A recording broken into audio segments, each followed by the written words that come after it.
Hello guys! Welcome back to my channel! For today's vlog, ililibot ko kayo dito sa Marina Bay! Tara na!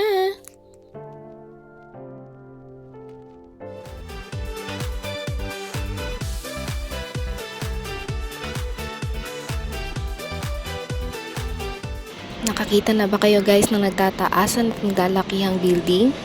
Ako din eh! Yung malaking coconut holen. Ayan oh! Dito sa Marina Bay, maraming mga Instagrammable spots ang makikita nyo kung picture-picture lang din ang hanap nyo. Nariyan ang The Shops at ang Hughes Cruise Ship na Marina Bay Sands. Dito nyo rin guys makikita ang sikat na si Lolo Mong Merlion. Kaya lang nung time na yan, merong crack siya sa katawan niya. Kaya ayun, under maintenance, hindi ko siya nakita. Oh my gosh, napagod na yata siya kakanganga at kakabugan ng tubig.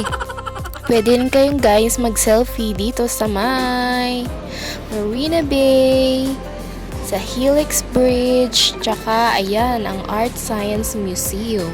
Makikita nyo rin ang sikat na brand ng bag na Louis Vuitton. Syempre, palalampasin ba natin na hindi tayo makapag-selfie dyan? Ay nako, tara na, selfie mo na yan girl. Dito rin guys sa Marina Bay mapapanood ang Light and Water Show, yung Spectra. Free lang siya dito guys. So, may enjoy mo talaga siya. Magpapasko na kasi guys, kaya ayan marami silang pailaw at mga Christmas tree.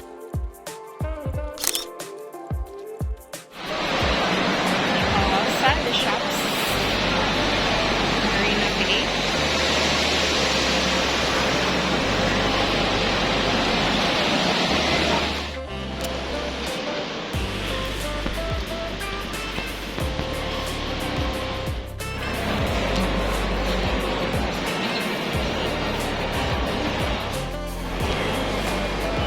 Ganda. Ito naman para siyang mini rain vortex. Ang cool, 'di ba? Sa halagang 482 pesos, makakasakay ka na sa kanilang sampan boat. Ang cool, 'di ba, guys? So, guys, ito ang sampan boat ride. Oh.